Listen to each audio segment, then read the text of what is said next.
नागपूरच्या महाल भागातील झेंडा चौकात मद्यधुंद कार चालकाने तिघांना उडवलं। 3 आरोपींना अटक। गाडीत सापडलेला गांजा कुठून आणला याचा तपास सुरू। बंडावेळी उद्धव ठाकरेंना फोन केला होता, मात्र उद्धव ठाकरेंनी फोन घेतला नाही। झी 24 तासच्या टू द पॉइंट मुलाखतीत बच्चू कडूंचा गौप्यस्फोट।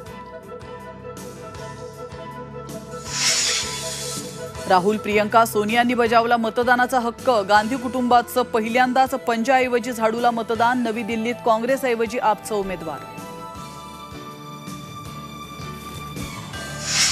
मराठवाड्यासह महाराष्ट्रातील अनेक गावांमध्ये दुष्काळ। हंडाभर पाण्यासाठी नागरिकांचे हाल। निवडणुका झाल्या, आता तरी नेत्यांनो इकडे लक्ष द्या। झी 24 तासचं आवाहन।